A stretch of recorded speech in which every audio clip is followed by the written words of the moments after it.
Welcome to the platform of the employment class once again. एक बार फिर से आप सबका स्वागत है आपके अपने प्लेटफॉर्म द एम्प्लॉयमेंट क्लास में, जहां भरोसा कभी नहीं टूटता। बात चल रही है high court civil court assistant examination के इंटरव्यू की। यानी आपका रिटर्न हो चुका, आप टाइपिंग की तैयारी कर रहे हो, साथ ही साथ आपको टाइपिंग के तुरंत बाद यानी बिना समय गंवाए हुए अभी से ही इंटरव्यू की तैयारी करनी है। क्योंकि टाइपिंग जैसे ही आपका होगा उसके तुरंत बाद ही आपको विदिन अ वीक, एक सप्ताह के अंदर ही अंदर या शायद 2-3 दिन के अंदर ही अंदर आपको इंटरव्यू के लिए कॉल लेटर आ जाएगा। तो वहां पर आपको अभी से ही प्रैक्टिस करनी है, क्योंकि इंटरव्यू का सिलेबस डिफाइंड नहीं होता। इंटरव्यू में आपको सिलेबस नहीं मालूम होता कि कौन सा क्वेश्चन पूछा जाएगा और क्या पूछा जाएगा।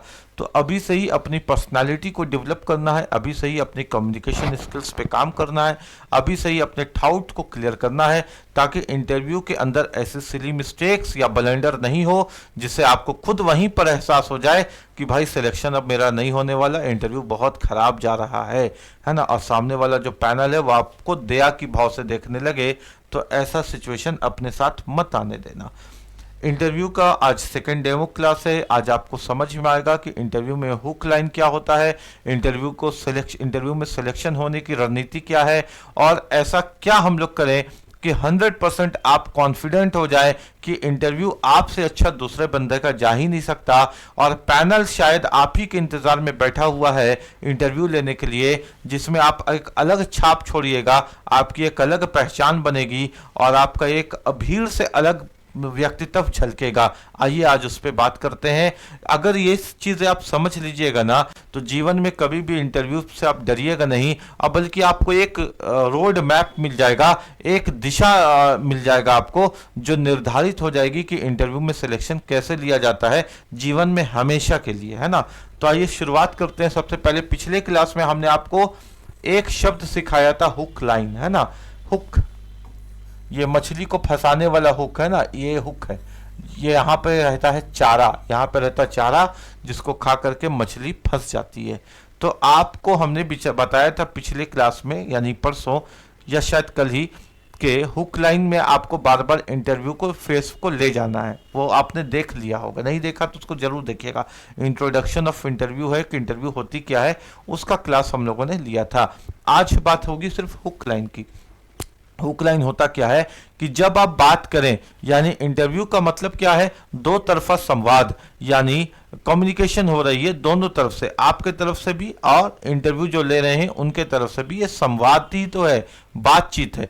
तो बातचीत के बीच में ऐसे ऐसे आपको हुक लाइंस छोड़ना है कि सामने जो इंटरव्यू ले रहा है पैनल, वो सोचने या बात करने पे मजबूर हो जाए आपके छोड़े गए, आपके दिए गए हुक लाइन में। यानी जैसे ही आपने बात करते करते हुक लाइन छोड़ा, तुरंत बात वहीं से कैच कर लिया जाएगा और वहीं से आगे बात को किया जाएगा। अच्छा चलिए इसके बारे में बात करते हैं। और जब आपके दिए गए हुक लाइन से क्वेश्चन आना शुरू हो गया, तो फिर समझ जाइए कि आपका इंटरव्यू में सिलेक्शन होना तय है, क्योंकि उस हुक लाइन में दिए हुए क्वेश्चन को किस तरह से डील करना है, किस तरह से उत्तर देना है, उसकी तैयारी तो हम लोग क्लास में करेंगे ही करेंगे सीरीज में, है ना।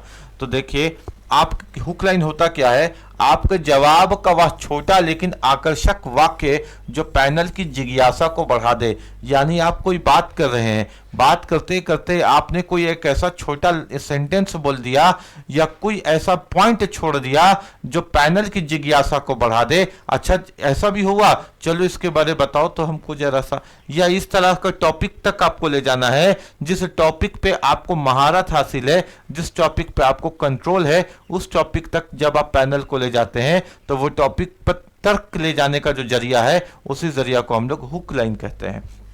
एक ऐसा क्रिएटिव आइडिया है, या एक ऐसा क्रिएटिव आइडिया या नया पॉइंट ऑफ व्यू होता है जिसे सुनकर पैनल खुद सोचता है कि इस बात पर और डिटेल से जानना चाहिए। यानी हुक लाइन जब आप देते हैं इंटरव्यू के अंदर, तो पैनल सोचने पे मजबूर हो जाए कि इस बात पे और डिटेल्स पे बात कर सकते हैं। यानी पैनल उसी हुक लाइन पे आगे इंटरव्यू को ले जाता है जिस हुक लाइन को आपने वहां पे छोड़ा है, और इसको किस तरह से हुक लाइन बातों में छोड़ा जाता है उसी को सीखने समझने की जरूरत है इंटरव्यू शुरू करने से पहले। हुक लाइन का काम क्या होता है? साधारण इंटरव्यू को रोचक बना देता है और डायरेक्शन इंटरव्यू में बदल देता है। यानी जो साधारण इंटरव्यू हो रहा था या एक ऐसा इंटरव्यू जिसका कोई दिशा निर्देश तय नहीं था, कभी आपसे आपका नाम पूछ लिया जा रहा था, तो कभी आपसे आपकी हॉबी पूछ ली जा रही थी, कभी आपसे आपका एजुकेशनल बैकग्राउंड पूछ लिया जा रहा था, तो कभी आपसे आपकी गर्लफ्रेंड के बारे में पूछ लिया जा रहा था, तो कभी आपसे जीके जीएस के क्वेश्चंस पूछ लिए जा रहे थे। मतलब कुछ भी उठपटांग जिधर से जो मर्जी उधर से पूछा जा रहा था और आप सबका एक एक करके जवाब देते देते परेशान हो रहे थे। तो वैसे इंटरव्यू जिसका कोई दिशा नहीं था, उस इंटरव्यू को एक प्रॉपर दिशा में चलाना, एक स्मूथ रोड पे चलाना, एक स्ट्रेट लाइन पे चलाने का तरीका है हुक लाइन। और इसी पे आपको समझने की और काम करने की जरूरत है। और जब बच्चा इस पे काम कर लेगा, उसको फिर इंटरव्यू के 74 तरह के अलग अलग क्वेश्चन को रटने और समझने की जरूरत नहीं है। वो एक दिशा में अपने इंटरव्यू को ले जा सकता है और सिलेक्शन ले सकता है। जब पैनल में कोई जज आपकी हुक लाइन को पकड़कर उसी पे, क्योंकि पैनल पे तो एक बंदे रहेंगे नहीं, पूछने वाले जो जज रहेंगे वो एक से अधिक रहेंगे, तो कोई ना कोई तो हुक लाइन आपको पकड़ लेगा, ये बात गारंटी है। और इसी तरह से तो यही तो कला है कि हुक लाइन को इस तरह से छोड़ा जाए कि इस तरह से भाव प्रकट करके हुक लाइन पे बात किया जाए या इम्फेसाइज किया जाए उस शब्द को, वहां पे बल दिया जाए या अपने आप को कॉन्फिडेंस शो करके उस बात को बताया जाए कि सामने वाले में पैनल में कोई एक जो जज है वो उसको पकड़ करके फिर वहां से आगे बात करना शुरू कर दें। तो पैनल में कोई जज आपकी हुक लाइन को पकड़कर उसी पर आगे प्रश्न पूछने लगे, यानी आपने हुक लाइन छोड़ा, पैनल ने उस हुक लाइन को पकड़ लिया और कोई जज वहां पे से क्वेश्चन पूछ दिया, बस इतना ही काम करना है आपको वहां। तो समझ लीजिए कि इंटरव्यू पूरी तरह आपके हाथ में आ गई है। अब इंटरव्यू आपके हाथ में आ गई। अब सवाल वो नहीं पूछेंगे, सवाल तो वही पूछेंगे मगर शब्द आपके होंगे, शब्द उनके होंगे ऐसे समझिए, मगर विचार आपके होंगे।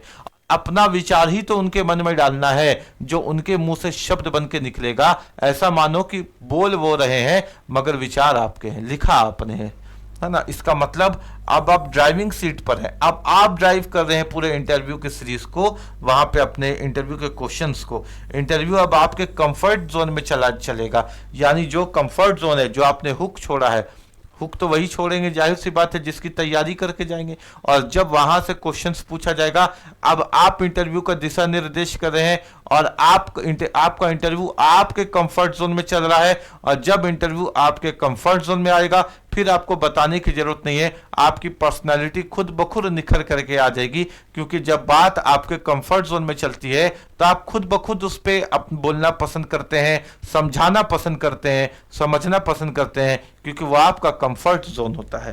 क्वेश्चन सब आपके चुने हुए विषय पर आएंगे। जो आपने विषय चुना था, क्वेश्चन अब उसी से अराइज करके पूछा जाएगा। वो संपूर्ण टॉपिक से क्वेश्चन पूछा जाएगा, लेकिन वो संपूर्ण टॉपिक वही होगा जिसका हुक लाइन, जिसका लिंक आपने उनको दिया था। अब वहां से कुछ भी पूछ लीजिए, उसकी तैयारी तो हम लोगों ने कर रखी है।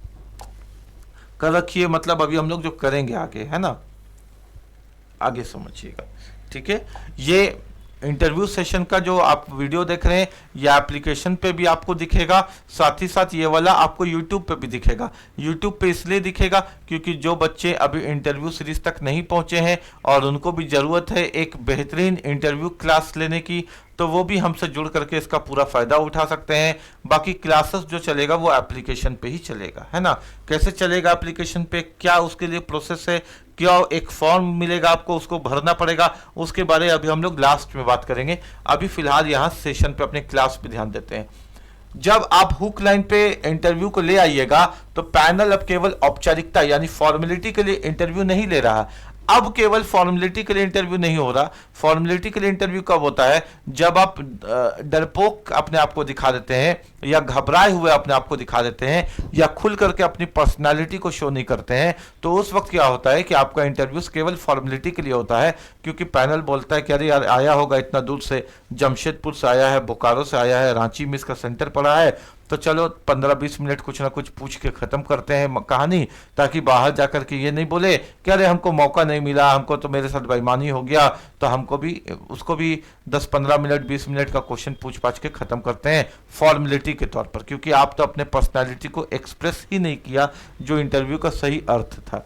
अब पैनल सच में अगर आपने हुक लाइन पे पैनल को फंसा लिया, क्वेश्चंस वही आ रहा है जिसकी टॉपिक हुक लाइन से मिल गई, यानी कंफर्ट जोन में आपका इंटरव्यू चल रहा है और आप कॉन्फिडेंस के साथ आप बात करना शुरू कर दिए, तो पैनल अब आपको सच में सुनना चाहेगा, आपके विचार को समझना चाहेगा और आपकी पर्सनालिटी को महसूस करना चाहेगा। और जब पैनल ये चाहेगा आपसे तो सिलेक्शन होगा। इस बिंदु पर आप एक साधारण कैंडिडेट नहीं रहते, अब आप उनके लिए केवल एक नेक्स्ट कैंडिडेट नहीं है, अब आप उनके लिए जब इस तरह से बात आप करोगे ना, तो अब आप उनके लिए सिर्फ एक नेक्स्ट कैंडिडेट नहीं हो, बल्कि आपने एक सफर तय कर लिया इंटरव्यू के दौरान next candidate to best candidate का। और यही तो काम करना है ना, next candidate to best candidate का जो रास्ता है वहां तक आपको पहुंचना है। जब आप उस बिंदु तक चले जाते हो तो अब आप एक साधारण कैंडिडेट नहीं रहे, बल्कि पैनल के नजर पे आप एक मैच्योर कैंडिडेट हो गए। क्यों मैच्योर हो गए? क्योंकि बात तो कंफर्ट जोन पे चल रही है, बात तो उसी टॉपिक पे हो रही है जो टॉपिक पे आपको बात करना पसंद है, जो टॉपिक की आपने मेरे साथ एप्लीकेशन पे प्रैक्टिस कर रखा है, जो टॉपिक पे आपको कम्युनिकेशन स्किल्स आपका स्ट्रांग है, जिसमें आप अपने विचार को, अपने थिंकिंग एबिलिटी को, अपने पर्सनालिटी को, अपने एथिक्स को, सही गलत को बता सकते हो, समझा सकते हो। अब बस बात वहां तक लेके जाना है। तब आपको सोचेगा पैनल कि एक मैच्योर कैंडिडेट आया है जिसको सही गलत का समझ है, थाउटफुल कैंडिडेट आया है जो अपना एक सोच रखता है, केवल किताबी कीड़ा नहीं है, किताब से अलग भी अपना एक थाउट रखता है, सही गलत की पहचान रखता है और एक अपना अलग छाप छोड़ोगे, इंप्रेसिव कैंडिडेट बन जाओगे इतना सिर्फ करने के बाद, है ना। आगे समझो, आगे समझो। इंटरव्यू दो तरह का होता है, यही तो तुमको खेला समझना है। Factual interview versus real interview. Factual interview यानी केवल फैक्ट पूछा जाएगा, फैक्ट पूछने से सिलेक्शन नहीं होता, क्योंकि फैक्ट पूछना होता तो आपसे रिटर्न में पूछ चुका है, वो जीके पूछ चुका, साइंस पूछ चुका, करंट पूछ चुका, झारखंड पूछ चुका और मैथमेटिक्स पूछ चुका, रीजनिंग पूछ चुका, जो पूछना को पूछ चुका। अगर और पूछना चाहता तो पीटी के बाद मेंस ले लेता, लेकिन उसको तो लेना है रियल इंटरव्यू, उसको तो बंदा चुनना है काम करने के लिए, है ना। कोर्ट असिस्टेंट के जो लायक होगा उसको चुनना है और इसके लिए रियल इंटरव्यू लेता है। और रियल इंटरव्यू में जरूरी है इन्वॉल्वमेंट, आपको अपना इन्वॉल्वमेंट दिखाना होगा। यानी इंटरव्यू जब होगा तो ये दो तरफा संवाद होगा, आपको दिखाना होगा कि आप पूरी तरीके से इन्वॉल्व हो, आप उनकी बातों को अच्छे से समझ रहे हो, आप अपनी बातों को उन तक अच्छे से समझा रहे हो, यानी दोनों तरफ से इन्वॉल्वमेंट, बात करने में मजा आए, इधर से भी बात टक्कर का हो, उधर से भी बात मुकाबला का हो, अब बात से बात निकले, तब जाकर के आपका वहां पे इन्वॉल्वमेंट दिखेगा, उनको लगेगा कि हाँ ये हमारे साथ बात कर रहा है और हमारे साथ घुल मिल करके कॉन्फिडेंस अपना दिखा रहा है, तब वहां पर जाकर के आपके सिलेक्शन के बारे में सोचा जाएगा। और समझते हैं, अगर आप अपने इंटरव्यू को, ये तो आपके हाथ में होता है, हमने पिछले क्लास में भी बताया था कि इंटरव्यू किस दिशा में जाएगा वो तो कैंडिडेट के हाथ में होता है। अगर आप अपने इंटरव्यू को फैक्चुअल बना देते हो, केवल फैक्ट वाला, तो ये नीरस हो जाएगा, पूरी तरीके से बोरिंग इंटरव्यू हो जाएगा। जब कैंडिडेट सिर्फ सीधे सीधे सूखे जवाब देता है, yes sir, no sir, okay sir, ऐसे जवाब से आपका इंटरव्यू फैक्चुअल हो जाता है। यानी कुछ भी पूछा, पानी पीजिएगा, पानी पीजिएगा क्या, नो सर, ओके सर, बस आप उसके अलावा कुछ बोल ही नहीं रहे हैं, है ना। ठीक लग रहा है आपको, कंफर्टेबल, आप yes sir, yes sir, yes sir, बस yes sir, no sir, okay sir के आगे आप जा ही नहीं रहे। यही तो खेल है, आप वो समझ जाएगा कि आप घबराए हुए हैं, यस सर नो सर के आगे आप बात ही नहीं कर रहे हैं, तो वहां पर वो फैक्चुअल इंटरव्यू की तरफ आप खुद से ले जा रहे हैं, अपने इंटरव्यू को आप खुद से खराब कर रहे हैं।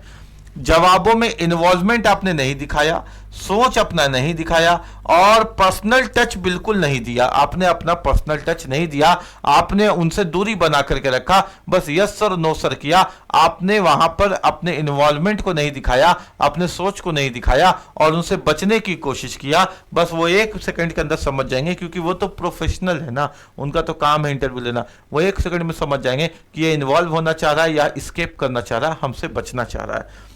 परिणाम क्या निकलेगा, फिर रिजल्ट क्या निकलेगा, इंटरव्यू पैनल के लिए केवल औपचारिकता बन जाएगा, फॉर्मेलिटी, इसमें कैंडिडेट की पर्सनालिटी बिल्कुल उभर करके नहीं आएगी।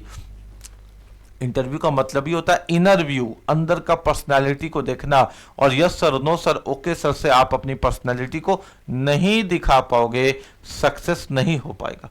ठीक है, अब और रियल इंटरव्यू में, रियल इंटरव्यू असल में प्रोडक्टिव इंटरव्यू होता है, जो प्रोडक्शन देता है, जो सिलेक्शन देता है, उसके तरह लिए आपको जरूरी है रियल इंटरव्यू की तरफ जाना, कॉन्फिडेंस होना। कॉन्फिडेंट होने में बदतमीज होने में फर्क है, वहां पे बदतमीजी नहीं होनी चाहिए। मतलब एक होता है ना ओवर कॉन्फिडेंस, है ना, पानी पीजिएगा तो एक बच्चा बोला यस सर या नो सर, तो उतने ही में खत्म हो गया, ये तो फैक्चुअल इंटरव्यू हो गया। अब पानी पीजिएगा, हमको पानी उनी मत पूछिए, हम पानी उनी नहीं पीते, हम पानी पी करके आए, ये बदतमीजी हो जाएगा, ठीक है। या कैसा गिलास में पानी दे रहे हैं, हम अपने ही गिलास में पानी पीना पसंद करते हैं, हम दूसरे के गिलास में पानी नहीं पीते, हम पानी नहीं पीते। मतलब इस तरह का उटपटांग बात वहां पर जाकर के आपको नहीं करना है। बात करने का एक सलीका होता है, बात करने का एक एथिक्स होता है, बात करने का इस तरह का बात करना है कि आपकी पर्सनैलिटी वहां पे सुंदरता के साथ झलके, ना कि आप वहां पे बोले तो खराब लगे, है ना, सामने वाले को। तो रियल इंटरव्यू ही होता है प्रोडक्टिव इंटरव्यू, जब कैंडिडेट अपने जवाबों में अपनी पर्सनालिटी को दिखाने की कोशिश करता है, अपने एथिक्स को दिखाने की कोशिश करता है। एथिक्स का मतलब होता है उसका एकदम विजन क्लियर हो, क्या सही है क्या गलत है, सही गलत को पहचानता है, एथिक्स को पहचानने की कोशिश करता है, जो उसकी नैतिकता होती है, यानी उसका अपना एक सिद्धांत होता है कि हम ये कर सकते हैं, ये नहीं कर सकते हैं, रिश्वत नहीं ले सकते हैं, मेहनत कर सकते हैं। इस तरह का एथिक्स अपना दिखाने की कोशिश करता है। अपने सोच, अपने थाउट प्रोसेस को एक्सप्रेस करता है, वो क्या सोचता है, वो सोच विचार का कैसा आदमी। जीके जीएस तो रट करके बना देगा, लेकिन सोचता कैसा है, किस तरह का आदमी है, कोर्ट के अंदर काम कर सकता है कि नहीं कर सकता है, किस विचार का आदमी है, अगर वो बता पाएगा तो सिलेक्शन होगा। और सबसे इंपॉर्टेंट चीज है भावना, इमोशन के बिना तो कहीं कुछ नहीं हो सकता। इमोशन ही से कनेक्शन होता है, इमोशन से ही कनेक्शन होता है, ठीक है। अगर आप अपने इमोशन को दर्शा नहीं पाएंगे, इमोशन का मतलब ये नहीं कि वहां पे बैठ के रोने लगना है, इस तरह से बताना है कि इमोशनल टच हो जाए, इस तरह से बताना। अपनी परिस्थिति को जरूर वहां पे बताइएगा कि कितने कठिन परिस्थिति में होते हुए आपने पढ़ाई किया, विवाहित है तो ये भी जरूर बताना है। कैसे बताना है वो आगे बताएंगे हम, बस अभी तो हेडिंग है खाली कि इंटरव्यू होता क्या है ना, वो सब हम आपको सिखाएंगे। आपको अपने तरफ से कुछ एक्स्ट्रा दिमाग नहीं लगाना, और अगर आप लगा सकते हैं, इंटरव्यू आपने बार बार दिया है तो बिल्कुल आपको मालूम होगा इंटरव्यू देने का जो तरीका होता है, इमोशनल कनेक्टिविटी कैसे करना है। लेकिन जो बच्चे को मालूम नहीं है या जिन्होंने पहले इंटरव्यू नहीं दिया है या इंटरव्यू में सफलता हासिल नहीं किया है, उनको जिम्मेदारी है मेरे को अच्छे तरीके से उनको समझाना कि किस तरह से इमोशनल कनेक्शन वहां पे बनाना है, ताकि उनको लगे कि लड़का बहुत डिजर्विंग है यार, ऐसी परिस्थिति में, ऐसे सिचुएशन में भी निकल करके देखो सामने आ गया, और यही तो वो हकदार है, यही तो लड़का है जिसको अधिकार है यहाँ पे सिलेक्शन लेने का। ऐसा उनके मन में भावना बनना चाहिए, क्योंकि हर आदमी के शरीर में एक चीज होता है जिसको कहते हैं दिल, और दिल को पिघलाने के लिए चाहिए इमोशन, ठीक है। हर तरह से साम दाम दंड भेद कुछ भी नहीं छोड़ना है, जाकर के याद रखिएगा। कैंडिडेट पैनल को इन्वॉल्वमेंट की स्थिति तक पहुंचाता है। नहीं देखते हैं छोटा छोटा शॉर्ट या रील्स आता है जो 200 रुपये 300 रुपया का कंबल किसी गरीब को दे देता है ना, 200 रुपये 300 रुपया का कंबल दे करके लाखों का व्यूज क्रिएट ले लेता है, लेकिन लोग उससे कनेक्ट हो जाते हैं, उसको लाइक भी करते हैं, सब्सक्राइब भी करते हैं, कमेंट भी करते हैं, डोनेट भी करते हैं, डोनेशन भी उसको मिलता है कि चलो यार कुछ तो करा। आप उस 50 रुपया को अपने मोहल्ला के भी गरीब को दे सकते थे, लेकिन आपने मोबाइल के अंदर रील्स देखा, लाइक किया, सब्सक्राइब किया, कमेंट किया, उसको डोनेट किया, उसको दोस्तों के साथ शेयर किया, उसको बताया कि देखो कितना अच्छा आदमी है, ये इस तरह से गरीबों का मदद कर रहा है। उसने क्या किया, इमोशनल कनेक्शन आपके साथ कर लिया। इमोशनल कनेक्शन लोगों को पसंद और नापसंद तक ले जाता है, ये इंपॉर्टेंट चीज है, याद रखिएगा। कैसे करना है इसके साथ, इसके लिए हम लोग एक टॉपिक डिस्कस करेंगे, वो एक अलग टॉपिक हम लोग पढ़ेंगे, चैप्टर हम लोग पढ़ेंगे इंटरव्यू के अंदर इमोशनल कनेक्शन का। कैंडिडेट पैनल को इन्वॉल्वमेंट की स्थिति तक पहुंचाता है। ये टूल्स है, इन टूल्स को, ये 4 टूल्स को यूज करके आप इन्वॉल्वमेंट अपना दिखा सकते हैं कि किस तरह से हम इंटरव्यू में इन्वॉल्व हैं और कितने तरीके से हम सीरियसली डिस्परेट हैं इस नौकरी के लिए। यही वह जगह है जहां सिलेक्शन होता है, और यह सब जब आप दर्शा देते हैं तो ये वो प्लेटफॉर्म है जहां से आपका सिलेक्शन होता है। बस जरूरत है आप अपनी पर्सनैलिटी, अपने विचार, अपने थॉट प्रोसेस, अपने एथिक्स यानी अपने सिद्धांत और अपने इमोशन को उन तक एक्सप्रेस कर दें। एक्सप्रेस करने का तरीका हम लोग क्लास में सीखेंगे। यहां तक चीजें आपको समझ में आ गई है ना। तो मेरे तो पढ़ाने बताने का तरीका हमेशा अलग रहा है। हम जो एकदम रियल जिंदगी में बात करते हैं ना, यानी वो नहीं कि कोर्ट का काम क्या है, व्हाट इज लॉ, है ना, define the difference between an act and a law. वो तो रटा रटाया बात है, वो तो हम आपको क्वेश्चन दे देंगे 25 बेस्ट क्वेश्चन जो हमेशा civil court high court assistant के अंदर पूछा जाता है, उसको याद भी करवा देंगे। लेकिन उसके अलावा क्या, वो आपकी पर्सनैलिटी को तो उससे जज नहीं करेगा ना। शुरुआत में बैठिएगा, बैठते साथ थोड़ी पूछेगा define the law, define the criminal act, वो तो वैसे करेगा नहीं। वो तो आपको शुरुआत में मौका देगा, आपको कंफर्ट कराने का कोशिश करेगा, वो जानेगा कि आप थोड़ा घबराए हुए हैं, थोड़ा रिलैक्स करवाएगा आपको। वहीं से तो आपको मौका को पकड़ना है, वहीं से तो आपको अपनी पर्सनैलिटी को शो करना है। फिर आगे जो क्वेश्चन पूछेगा पहले तो क्वेश्चन तक आपको लेके नहीं जाएगा ना, पहले तो आपको अपने रिफ्लेक्ट करके दिखा देना है कि आप है क्या, आप अपने आप को दिखा दीजिए कि आप चीज हैं क्या। उसके बाद वो क्वेश्चन के पास ले जाएगा, और नहीं भी ले जा सकता, उससे फर्क नहीं पड़ेगा। ठीक है, फैक्चुअल वर्जन। आइए आपको एक उदाहरण एग्जाम्पल के रूप में समझाते हैं कि अगर आप अपने इंटरव्यू को नीरस या बोरिंग करना चाहते हैं, जो फैक्चुअल वर्जन तक ले जाते हैं, वहां कैंडिडेट गलती क्या करता है वो दिखाते हैं। मान लीजिए कैंडिडेट है, गया अंदर, उसे पैनल पूछा कि आपको राष्ट्रगान आता है, राष्ट्रगान आता है, तो कैंडिडेट बोला यस सर आता है, जवाब देकर चुप हो गया, यस सर आता है। तो फिर बोलेगा कि सुनाइए, चलिए सुनाइए। तो कैंडिडेट क्या करता है कि गा करके राष्ट्रगान सुना देता है। उसके बाद राष्ट्रगान सुना दिया, और यही एक आम लड़का भी करेगा कि जाएगा, पूछेगा राष्ट्रगान आता है, वो बोलेगा यस सर आता है। तो पैनल बोलेगा सुनाइए, वो सुना देगा, और सुनाने के बाद हो सकता है अब ये जो इंटरव्यू है वो फैक्ट के तरफ चला जाएगा। फिर वो पूछेगा, क्योंकि उसने कुछ खुल करके अपने विचार को तो दिखाए नहीं ना, वो बोलेगा पैनल की अच्छा कितना देर में राष्ट्रगान गाया जाता है, वो बोलेगा 52 सेकंड में। किसने लिखा था, कहां लिखा था, कब लिखा था, सबसे पहले किसने गाया था। अब यहां से सवाल जीके के मोड में चला गया, आप परेशान हो गए, कितना याद रखिएगा। ठीक है, कितना याद रखिएगा चीजों को, कुछ जवाब आपने दिया, कुछ जवाब आपने नहीं दिया, यहां से आप फंसने फंसाने वाला चक्कर हो गया। तो कैंडिडेट ने राष्ट्रगान गा करके सुना दिया, बस बात खत्म हो गया, फैक्चुअल इंटरव्यू समाप्त हो गया। और हर सामान्य छात्र यही करता है, हर सामान्य छात्र यही करता। अब यहां से जीके जीएस का क्वेश्चन निकल गया और फंस गया। लेकिन स्मार्ट कैंडिडेट क्या करता वो समझिए। स्मार्ट कैंडिडेट यहां पे सुनाने से पहले एक स्टेप भीड़ से अलग लेता। वो सुनाता, लेकिन सुनाने का जरूरत भी हो सकता है कि नहीं पड़ता। कैसे, रियल या इंप्रेसिव वर्जन। रियल इंटरव्यू में क्या होता, पैनल आपसे फिर पूछता कि आपको राष्ट्रगान आता है, आप बोलते कि यस सर आता है राष्ट्रगान, पैनल बोलते सुनाइए। तो आप क्या करते, सुना देते हैं, आप खड़े हो जाते, खड़े होकर के बोलते कि सर हम सब राष्ट्रगान के सम्मान के लिए पहले खड़े हो जाते हैं।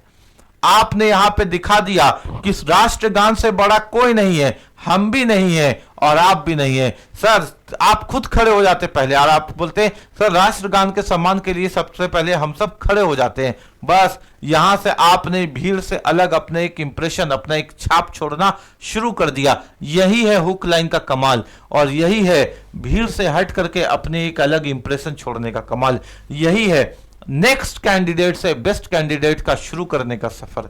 आपने क्या बोला, सर हम सब राष्ट्रगान के सम्मान के लिए पहले खड़े हो जाते हैं। यहीं से आपका क्या हो गया, फैक्चुअल इंटरव्यू नहीं हुआ, अब आप रियल इंटरव्यू की तरफ चले गए। अब आप जो इंटरव्यू होगा आपका वो रियल इंटरव्यू होगा। आपने वहां पे क्या दिखा दिया, रिस्पेक्ट दिखा दिया कि सर सब देश के प्रति रिस्पेक्ट सबसे इंपॉर्टेंट है। एटीट्यूड दिखा दिया, अवेयरनेस दिखा दिया, जागरूकता दिखा दिया कि बैठे बैठे राष्ट्रगान नहीं गाया, खड़े होकर के सम्मान पूर्वक गाया, और गाने से पहले सबको बोला कि सब खड़े हो जाइए, क्योंकि राष्ट्रगान से सर्वोपरि यहाँ पे कोई भी बंदा नहीं है। ठीक है, और अपने संस्कार भी दिखा दिए। और क्या दिखा दिए, अपने संस्कार भी दिखा दिए कि पहले खड़े होकर के, है ना। तो यानी आपने अपने पर्सनालिटी को, अपने इनर व्यू को पूरा दर्शाने का कोशिश कर दिया, केवल इस एक क्वेश्चन के अंदर भीड़ से हट करके। ठीक है, आपने पैनल को क्या किया, इमोशनल कनेक्ट कर दिया, कल्चरल लेवल पर इन्वॉल्व कर दिया। ठीक है, यही तो इन्वॉल्वमेंट है, आपने इन्वॉल्व भी कर दिया और इमोशनल कनेक्ट भी कर दिया पैनल को। पैनल यहां से फील करता है कि कैंडिडेट एक अलग लेवल का है, ये आम बच्चा नहीं है, ये एवरेज स्टूडेंट नहीं है, ये अलग लेवल का स्टूडेंट है, ये जागरूक है, ये समय पर फैसला ले सकता है और सही और गलत की पहचान रखता है और डेयरिंग है। राष्ट्रगान के लिए अपने भी खड़ा हो गया, खुद भी खड़ा होकर के संस्कार दिखाया, और हम सबसे भी निवेदन किया, ऑर्डर नहीं दिया, निवेदन किया कि चलिए मिलकर के खड़े हो जाते हैं राष्ट्रगान के सम्मान के लिए। ठीक है, यहां तक आपको चीजें समझ में आ गई तो ये अंतर है एक फैक्चुअल इंटरव्यू में और रियल इंटरव्यू में। अच्छा, एक इंपॉर्टेंट बात ये है कि अगर वीडियो में पहली बार आए हैं मेरे क्लास में, तो आपको कौन रोके हुआ है चैनल को सब्सक्राइब करने के लिए? चैनल को जरूर सब्सक्राइब करिए ताकि बेस्ट कंटेंट आपको मेरे तरफ से हमेशा प्राप्त होते रहे, और अपने दोस्तों के बीच भी शेयर कीजिए, है ना। ये आपका डेडिकेटेड प्लेटफॉर्म है जो आपको सिलेक्शन तक ले जाने में सक्षम है। यानी इस प्लेटफॉर्म से अगर आप जुड़ते हैं, आपके फ्रेंड एंड फैमिली को जोड़िए, तो ये एक डेडिकेटेड प्लेटफॉर्म है जो आपको आपके सिलेक्शन के अंतिम पायदान तक ले जा सकता है। ठीक है, तो आप हमसे जुड़े रहिए, आपको बेनिफिट होगा, इसकी गारंटी है। गोल्डन चांस, गोल्डन चांस क्या होता है ना बेटा, कि जब, ये बहुत इंपॉर्टेंट चीज आप समझिए, समय की कीमत, समय की कीमत होती है। जब आप इंटरव्यू देने के लिए अंदर आते हैं तो आप 5 मिनट मत लीजिए माहौल को ठीक करने में या माहौल को समझने में, वो 5 मिनट आपको बहुत भारी पड़ जाएगा, फिर शायद माहौल आपके हाथ से, कंट्रोल से निकल जाएगा। जैसे आप जाते हैं 30 से 40 सेकंड के अंदर ही आपको गोल्डन चांस मिलता है, जब क्वेश्चन आपको रिलैक्स करने के लिए आता है, जब इंटरव्यूअर आपका नाम या आपसे कुछ भी हल्का फुल्का सवाल पूछते हैं, बातचीत करने की कोशिश करते हैं, वो समझते हैं कि बच्चा घबराया हुआ है, बच्चा डरा हुआ है, बच्चा को थोड़ा रिलैक्स करो। बच्चा, आप मन में रखिएगा, सर आप हल्का फुल्का सवाल पूछिए, आप मेरे को रिलैक्स करने का मौका दीजिए, वहीं से हम कंट्रोल कर लेंगे इंटरव्यू को। आपको वहीं से कंट्रोल कर लेना है इंटरव्यू को, यानी इंटरव्यू को फैक्चुअल होने जाने ही नहीं देना है। जैसे आप जाइएगा वो फैक्चुअल तो होगा नहीं, जाते ही साथ तो नहीं पूछेगा, अच्छा बताओ युगांडा के प्रधानमंत्री का नाम क्या है, अच्छा बताओ बार्सिलोना का कैप्टन अभी कौन है। इस तरह का तो सवाल आप जाते जाते तो नहीं होगा। जब जाइएगा तो रिलैक्स करवाने के लिए हल्का फुल्का बात करने की कोशिश करेगा, वही हल्का फुल्का बात को आपको भारी कर लेना है, उसी को पकड़ लेना है, अब पकड़ करके वहीं से दिशा को तय कर देना है अपने इंटरव्यू का। कैसे, आइए समझते हैं।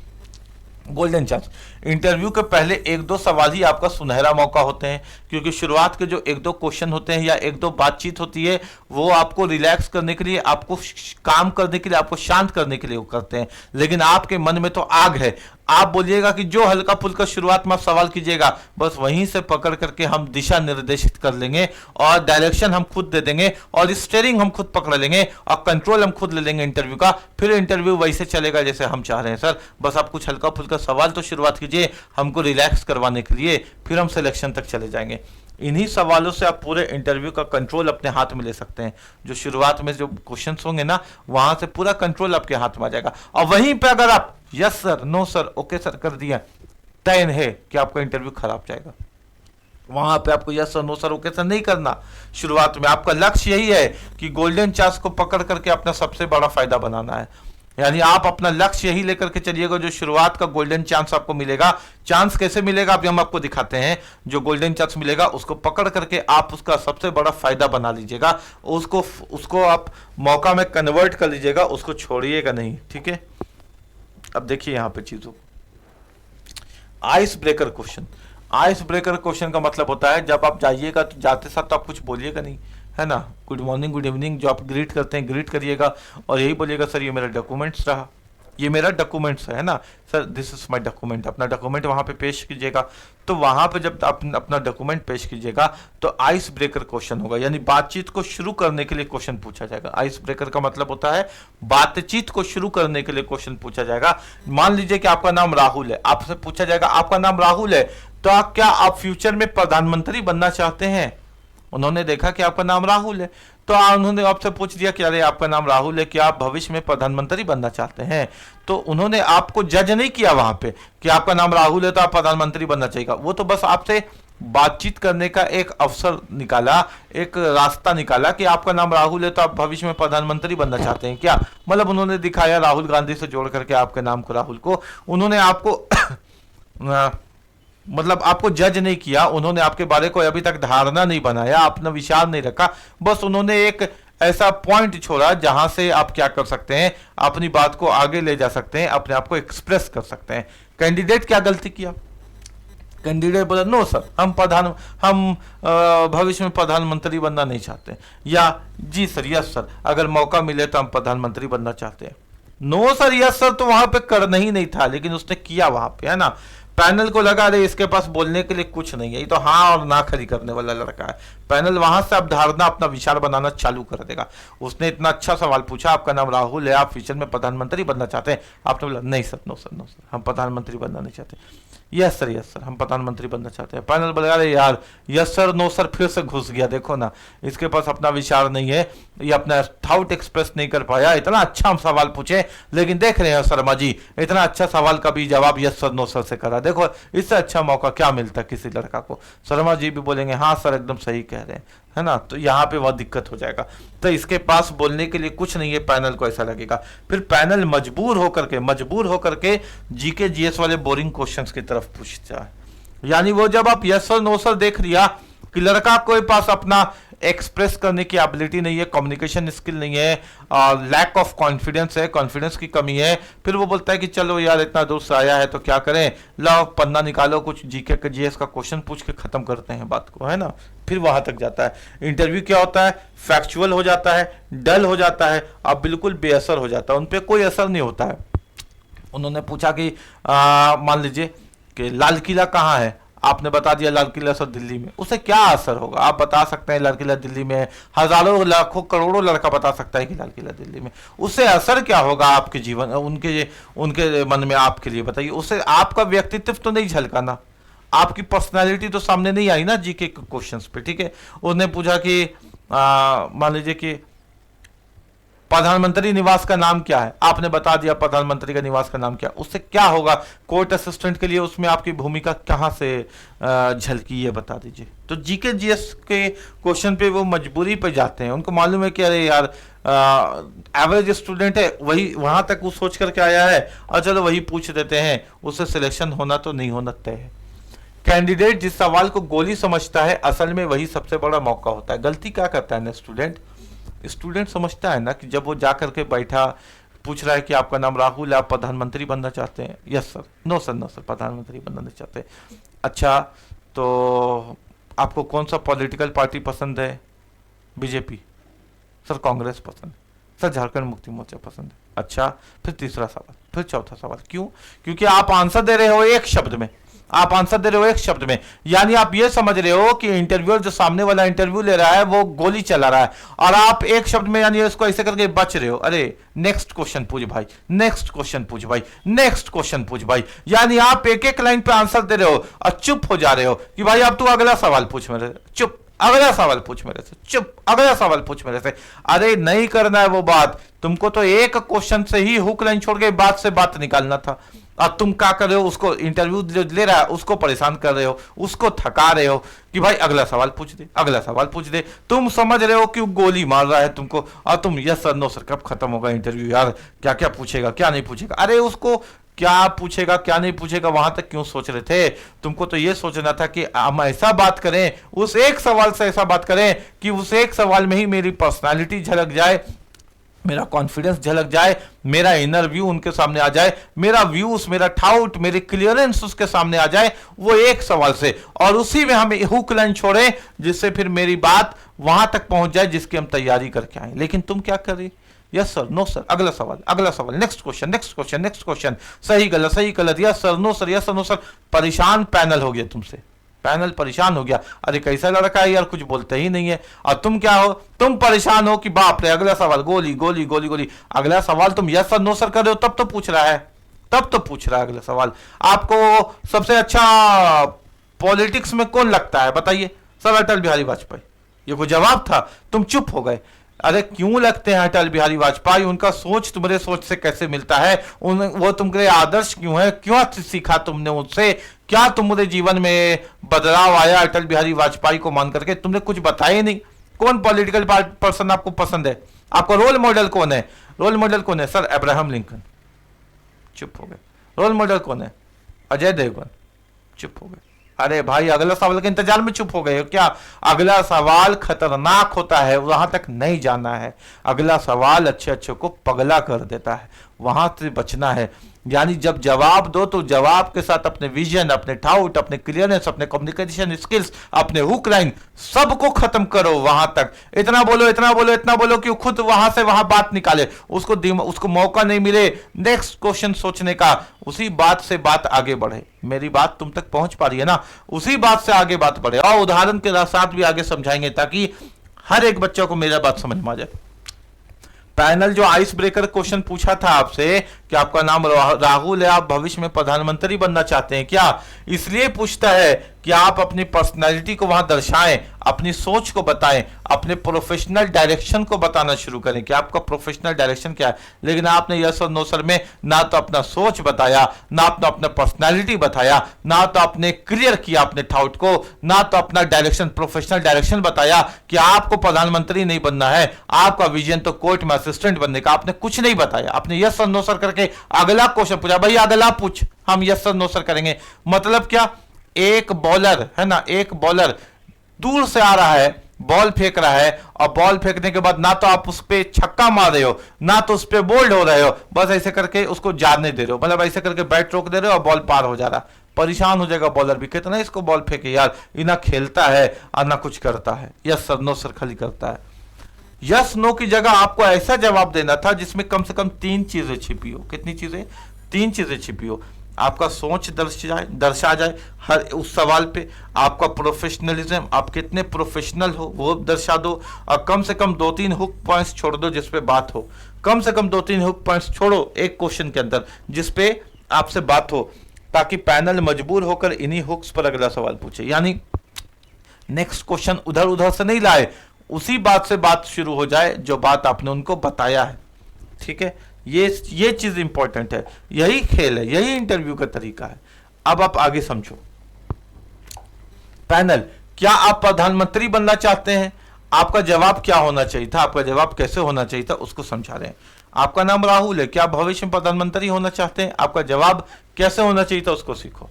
सर, प्रधानमंत्री बनना एक बड़े स्तर की लीडरशिप है। सर, प्रधानमंत्री बनना एक बड़े स्तर की, यस नो तो किया ही नहीं। सर, प्रधानमंत्री बनना एक बड़े स्तर की लीडरशिप है, लेकिन मेरी रुचि देश की न्यायिक सेवा में योगदान देने की है। आप अपना रुचि बता दिए कि आप जो आए हैं इंटरव्यू देने के लिए, तो आपकी रुचि देश में न्यायिक सेवा में योगदान देने की है। मैं कोर्ट असिस्टेंट के रूप में रिस्पॉन्सिबिलिटी आप बता दिए कि आप किस लिए आए हैं। आप कोर्ट असिस्टेंट के रूप में रिस्पॉन्सिबिलिटी, ट्रांसपेरेंसी और सिस्टम को, एफिशिएंसी को बेहतर बनाने का काम करना चाहता हूं। आपने बता दिया कि आप रिस्पॉन्सिबल पर्सन है, आपका विजन क्लियर है, आपके सामने प्रधानमंत्री का पद भी है, तो आप कोर्ट असिस्टेंट चुनिएगा, क्योंकि प्रधानमंत्री के पद के लिए आप अपने आप को अभी तैयार नहीं समझते। आप अपने आप को तैयार समझते हैं कोर्ट असिस्टेंट की रिस्पॉन्सिबल लेने के लिए। आप इसकी ट्रांसपेरेंसी के लिए काम करना चाहते हैं और इसके सिस्टम की एफिशिएंसी को बेहतर बनाने के काम करना चाहते हैं। यानी आपका थॉट प्रोसेस क्लियर है, आप भटकने वालों में नहीं है। आपके सामने प्रधानमंत्री का भी ऑप्शन दे दिया जाए, तो अगर आप बोलिएगा कि नहीं सर, अभी प्रधानमंत्री बड़े स्तर की लीडरशिप है, मेरी रुचि उसमें नहीं है, मेरा तो विजन क्लियर है, मेरा तो सोच क्लियर है, आप हमको प्रधानमंत्री बनाओ, चाहे प्राइम मिनिस्टर बनाओ, चाहे प्रेसिडेंट बनाओ, चाहे मुख्यमंत्री बनाओ, उसके लिए मेरी कोई रुचि नहीं है। मेरा रुचि तो यही है जिसके लिए हम आए हैं, यानी हम तो इसको लेकर के रहेंगे। थाउट एकदम क्लियर हो गया। ये सर से आपने क्या किया, दिखा दिया अपना दम कि हम तो भैया कोर्ट असिस्टेंट के लिए आए हैं, न्यायिक सेवा में योगदान देना चाहते हैं और यही रिस्पॉन्सिबिलिटी लेंगे। यानी मेरा जो रुचि है, मेरा जो इंटरेस्ट है, मेरा जो जिम्मेदारी हम ले सकते हैं वो इसका ले सकते हैं। हम देश का जिम्मेदारी अभी लेने के लिए तैयार नहीं है, लेकिन कोर्ट असिस्टेंट की रिस्पॉन्सिबिलिटी लेने के लिए हम पूरी तरीके से तैयार है, ट्रांसपेरेंसी से काम करने के लिए तैयार है। यानी प्रधानमंत्री के लिए भी ट्रांसपेरेंसी चाहिए, पारदर्शिता चाहिए, लेकिन वही पारदर्शिता हम अपने कोर्ट असिस्टेंट के जॉब में लगा देंगे और सिस्टम की एफिशिएंसी को बेहतर बनाने का काम करना चाहते हैं। आपने क्या किया, आप उस तरफ ले गए क्वेश्चन को जिसकी तैयारी आप करके आ गए। फिर क्वेश्चन पूछेगा, अच्छा आप रिस्पॉन्सिबिलिटी दिखाते हैं कोर्ट असिस्टेंट के लिए, बताइए तो कोर्ट असिस्टेंट का रिस्पॉन्सिबल क्या है। और ये तो हम तुमको ऐसा सिखा देंगे कि तुम नींद में सोए सोए बता दोगे कोर्ट असिस्टेंट की पूरी जानकारी। ठीक है, इस एक जवाब में आपने अपने 3 दमदार हुक्स छोड़ दिए। पहला, जुडिशियल सेवा, आपने बता दिया कि आप जुडिशियल सेवा के लिए आए हैं। तो पैनल यहां से पूछेगा, पैनल को आप अपनी तरफ से ले जा रहे हैं, पैनल आप जुडिशियल सेवा क्यों ज्वाइन करना चाहते हैं? ऐसा इंटरव्यू ट्रेनिंग ना कोई सपना में भी तुमको नहीं करवा सकता है, जन्मों जन्म तक नहीं करवा सकता है। ये रियल इंटरव्यू के लिए तैयारी करवा रहे, फैक्चुअल इंटरव्यू का कोई औकात नहीं है, ठीक है। क्वेश्चन आंसर जो हम करवाएंगे वही क्वेश्चन एग्जाम में आएगा क्या? Not possible. बता देंगे कि अच्छा युगांडा का प्रधानमंत्री ये है या फिर साउथ अफ्रीका का कैपिटल ये है, वही क्वेश्चन एग्जाम में आएगा क्या? अरे उसके वो तो तुम वो क्वेश्चन जब आ जाएगा तो सिलेक्शन भी नहीं होगा, वहां तक तो जाना भी नहीं चाहिए अच्छे अच्छे स्टूडेंट को। अच्छा स्टूडेंट तो वहां तक इंटरव्यू को ले ही नहीं जाता। जब इंटरव्यू का मतलब संवाद है, बातचीत है, इंटरव्यू आपके इनर व्यू को देखेगा तो जीके जीएस में क्यों जाओगे?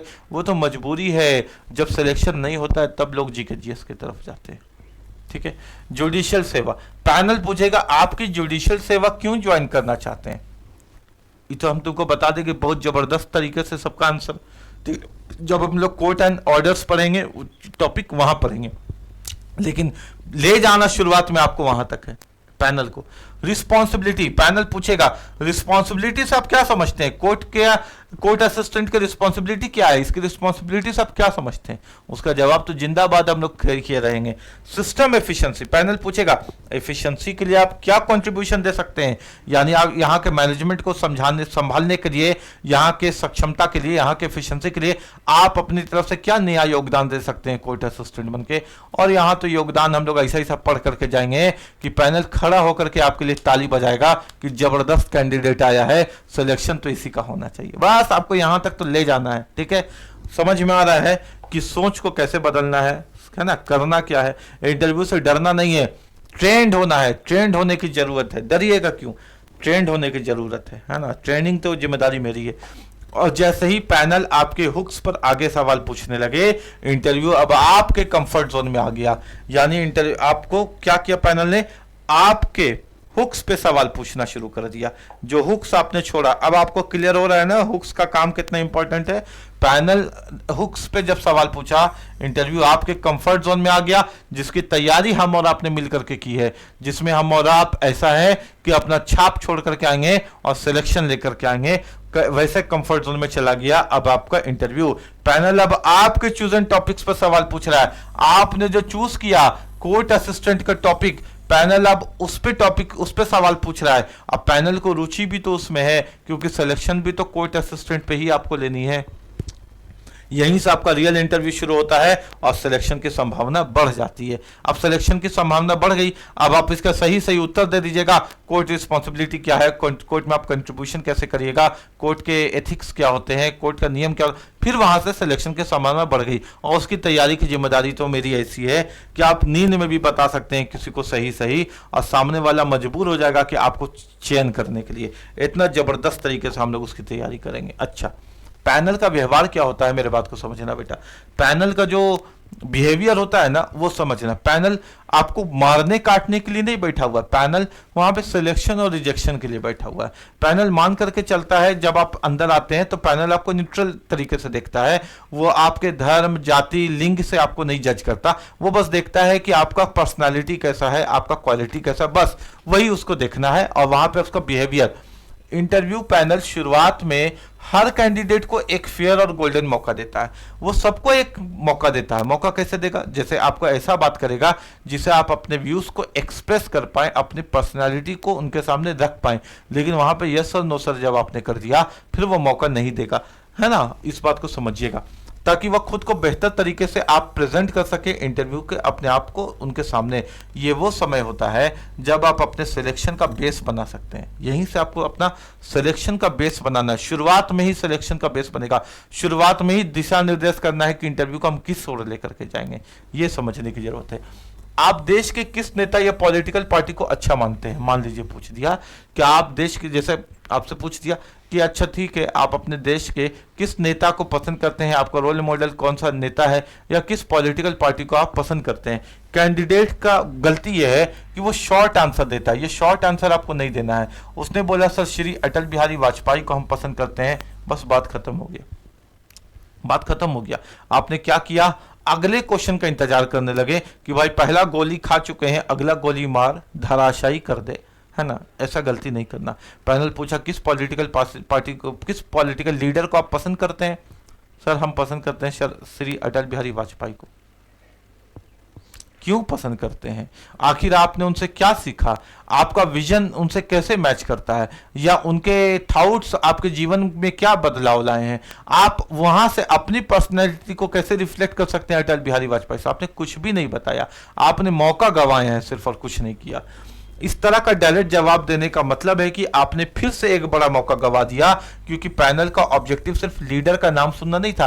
पैनल को क्या मतलब था कि आप अटल बिहारी वाजपेयी को पसंद करते हैं, या पंडित जवाहरलाल नेहरू को पसंद करते हैं, या नरेंद्र मोदी को पसंद करते हैं, या राहुल गांधी को पसंद करते हैं, या अरविंद केजरीवाल को पसंद करते हैं, या शिबू सोरेन को पसंद करते हैं, या हेमंत सोरेन को पसंद करते हैं, या बाबूलाल मरांडी को पसंद करते हैं। पैनल वो जान के आपसे क्या करेगा।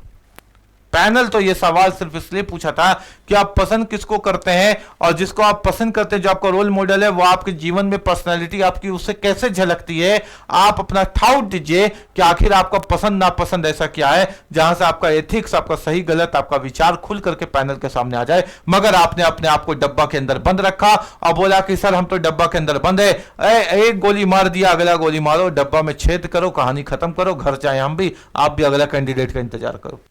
नहीं हो सकता ना सिलेक्शन। पैनल एक्चुअली देखना चाहता था कि आप कैसा सोचते हैं, आपका सोच क्या है। पैनल तो ये देखना चाहता था किस रीजन से आप किस पर्सनालिटी को पसंद करते हैं, और आपका पर्सनल वैल्यूज क्या है, यानी उनसे आपने क्या सीखा, आखिर आप उनको क्यों पसंद करते हैं। किसी का भी नाम लो, आपका पसंद नापसंद का कारण क्या है वो देखना चाहता था। छोटा जवाब जीरो पर्सनालिटी रिफ्लेक्शन। जब आप जवाब को छोटा या एक शब्द में देते हैं, आपकी पर्सनालिटी जीरो रिफ्लेक्ट करती है, कुछ भी उनको समझ में नहीं आएगा आपके बारे। ठीक है, वो अगला सवाल की तरफ मजबूरी में जाएंगे, लेकिन लंबा। और जब आप सेंसिबल आंसर देते हो, यानी आपके आंसर में एक सेंस होता है, एक कारण छुपा होता है, तो वहां पर सिलेक्शन का स्कोप बहुत हाई हो जाता है। ठीक हो रहा है बात, है ना, समझ में आ रहा है बात आपको। ठीक है, अपने दोस्तों के बीच शेयर जरूर कीजिएगा आप, है ना, ये पूरा सेशन को। ठीक है, और आगे अगर आप क्लास करना चाहते हैं तो क्लास करने के लिए ये व्हाट्सअप नंबर है 87, ये दिखेगा नहीं, यहाँ पे लिखते हैं 8789359835। इंटरव्यू का क्लास करना चाहते हैं तो यहाँ इस नंबर पे आप मेरे को व्हाट्सअप कीजिएगा। एक बहुत इंपॉर्टेंट सूचना कि हम कॉल नहीं उठा पाते हैं। कॉल मेरा हर, देखिए अभी भी यहाँ पे कॉल आ रहा है, हम आपको दिखा देते हैं। मेरे साथ दिक्कत ये है ना, ये देखिए ये कॉल आ रहा है मेरे फ़ोन में, अभी भी कॉल आ रहा है मेरे फ़ोन में, हर वक्त कॉल आते रहता है, आ रहा है ना, मेरे फ़ोन में हर वक्त कॉल आते रहता है। लेकिन हम यकीन मानिए कि 24 घंटा में 20 घंटा हम काम करते हैं, 20 घंटा हम काम करते हैं, और हम काम में बीच में जो होता है ना दिक्कत, वो हम नहीं पसंद करते। हाँ, व्हाट्सअप आप कीजिएगा ना, तो हम जैसे काम के बीच में ही, जैसे क्लास खत्म करके व्हाट्सअप पे हम जवाब दे दिए, फिर अपने अगले काम में चले गए। लेकिन हमको फोन उठा के बात करना पसंद नहीं है। कारण समझिए, हमको बहुत बोलना है, हमको दिन भर बोलने का काम है, बोलते बोलते हम परेशान हो जाते हैं। व्हाट्सअप कीजिएगा, अभी आप फोन कर रहे हैं, हम फोन उठा नहीं पाएंगे, कैसे उठा पाएंगे, क्लास ले रहे हैं, क्लास के बीच में फोन नहीं उठा पाते। तो हर वक्त बच्चों का फोन मेरे पास आते रहता है, झारखंड के बच्चों का, इधर उधर का, हर तरह का प्रॉब्लम है। लेकिन आप फोन अगर करोगे ना तो हम फोन नहीं उठा पाते हैं। इस बात को आप समझो, मेरी मजबूरी है। अभी हम सोचो आपको क्लास ले रहे, फोन उठा करके आप बात करने लगेंगे तो आपको कैसा लगेगा, है ना। तो यहाँ पे आपको क्या करना है, कुछ भी प्रॉब्लम है, कोई भी दिक्कत है, आपको मेरे को व्हाट्सअप करना है। व्हाट्सअप जब आप मेरे को करोगे ना तो 100% आपको उसी दिन, उसी समय तो नहीं कहेंगे, लेकिन उसी दिन आपको जवाब मिल जाएगा, मेरे तरफ से रिप्लाई मिल जाएगा। ठीक है, और कोई भी प्रॉब्लम है हम कोशिश करेंगे कि मेरे बच्चे आप हैं, आपके प्रॉब्लम का निदान किया जा सके, जो भी मेरे तरफ से हो सकता है। ठीक है, ये करना मेरे बच्चों। प्रॉब्लम सॉल्विंग क्षमता नहीं दिखी, यानी जब आपने कह दिया सर श्री अटल बिहारी वाजपेयी, आपने अपने व्यूज को एक्सप्रेस नहीं किया, तो वहां पे पैनल को प्रॉब्लम सॉल्विंग क्षमता नहीं दिखी, यानी आपने अपने आप को नहीं दिखाया कि आप एक प्रॉब्लम सॉल्वर हैं। इमोशनल मैच्योरिटी नहीं दिखी, आपका इमोशनल कनेक्शन नहीं दिखा, बस क्वेश्चन आंसर की तरह जवाब दिखा। आपने इमोशनल मैच्योरिटी नहीं दिखाया, आखिर वो नेता या वो पर्सनालिटी आपको क्यों पसंद है। एनालिटिकल थिंकिंग नहीं दिखी कि लोगों से, भीड़ से हट करके हमको आखिर वो क्यों पसंद है, उनकी क्या क्या विचारधारा मेरे विचारधारा से मैच करती है, इस तरह का एनालिटिकल थिंकिंग आपने मिस कर दिया। पैनल कंक्लूड कर लेता है, यानी पैनल इस बात पे निष्कर्ष कर लेता है कि आप एक एवरेज माइंडसेट वाले बच्चे हैं, और फिर यहाँ से वो फैक्चुअल इंटरव्यू की तरफ आपको ले जाता है, यानी नेक्स्ट क्वेश्चन कुछ और, नेक्स्ट क्वेश्चन कुछ और, कोई और टॉपिक, जो मर्जी उस टॉपिक से क्वेश्चन पूछेगा। अलग अलग लोग हैं पैनल में, अलग अलग टॉपिक से बात होगी, क्योंकि यहाँ पे आपने अपने इमोशंस को, अपने थाउट को, अपने व्यूज को एक्सप्रेस नहीं किया, हुक लाइन नहीं दिया, ताकि जहां से आप बात करना चाहें पैनल के सारे लोग वहीं से बात करें, है ना। ऐसे ही तो होता है, एक ग्रुप के अंदर एक इंटरेस्टिंग बात चलती है तो सब लोग उस बात में इन्वॉल्व हो जाते हैं। Involvement is important in your interview. आपको सबको इन्वॉल्व कर देना है, ठीक है। इन्वॉल्व नहीं कर पाओगे, कोई आदमी आपसे कनेक्ट नहीं हो पाएगा, तो फिर वो उटपटांग ही सवाल पूछेगा और उससे उटपटांग आप वहां पे जवाब देने लग जाओगे, गलती करने लग जाओगे। पैनल सीधे फैक्चुअल जीके जीएस पर आ जाएगा मजबूरी में, क्योंकि आपने अपने आप को एक्सप्रेस नहीं किया। पूछ देगा कि झारखंड के वर्तमान राज्यपाल का नाम, यानी आपने आपसे पूछा, मान लीजिए कि आप प्रधानमंत्री बनना चाहते हैं, नो सर, यस सर कर दिया आपने। आपको फेवरेट पर्सनालिटी लीडरशिप में कौन पसंद है, आपने बता दिया कि हमको अब्राहम लिंकन पसंद है, जॉर्ज बुश पसंद है, कोई भी पसंद है, आपने बता दिया। पैनल को आपके ये शॉर्ट आंसर से कुछ भी खास उनको मिला नहीं जो आपकी पर्सनैलिटी से वो चाह रहे थे, तो पैनल मजबूरी में जीके जीएस के क्वेश्चन पर आ जाएगा। और कैसे आएगा आपको फेल करने के लिए हम समझाते हैं। बोलेगा कि अच्छा झारखंड के वर्तमान राज्यपाल का नाम बताओ, आप बता दीजिएगा कि झारखंड के वर्तमान राज्यपाल का नाम ये है। बोलेगा ठीक है, वेरी गुड। अभी तक जितने भी झारखंड में राज्यपाल हुए हैं सबका नाम क्रम अनुसार यानी क्रोनोलॉजिकल बताओ। अभी तक सन 2000 से लेकर के 2025 तक झारखंड के जितने राज्यपाल हुए हैं झारखंड के अंदर, सबका नाम बताओ तुम क्रम अनुसार। बस फंस गए। बताइए ABCD कहाँ से शुरू कीजिएगा, कहाँ खत्म कीजिएगा, फंस गए ना, है ना। प्रभात कुमार से शुरू कीजिएगा कि कहाँ से शुरू कीजिएगा और कहाँ खत्म कीजिएगा, आपको याद ही नहीं रहेगा उतना राज्यपाल का नाम, और वो भी क्रम अनुसार, वो फंसाएगा। अब यहाँ इंटरव्यू सिर्फ एक फॉर्मेलिटी बन के रह जाती है। ऐसा ऐसा सवाल पूछेगा कि आपको लगेगा कि यहाँ से उठ करके भाग जाए कि कुर्सी तोड़ दें कि हम क्या करें, क्योंकि आपने खुद अपना काम खराब कर दिया ना। आपको मौका जो मिला था, आपने उस मौका को yes sir, no sir, okay sir या शॉर्ट आंसर पे खत्म कर दिया। अब वो मजबूरी पे ऐसे क्वेश्चन आपसे कर रहा है। मौके पर कंट्रोल लेना सीखिए। राजनीति सवाल पर क्रिएटिव जवाब दीजिए, यानी जब भी राजनीति पे सवाल पूछा जाए कोर्ट के क्वेश्चन में या किसी भी इंटरव्यू में या कोई भी क्वेश्चन पूछा जाए, उस पर जवाब आपका क्रिएटिव होना चाहिए। क्रिएट करके जवाब दीजिए। जवाब ऐसा हो कि एक किताबी जवाब नहीं लगे, बल्कि लगे कि उसमें आपका अपना विचार घुला मिला हुआ है। और हुक लाइन तो बेहद आपको छोड़ना है।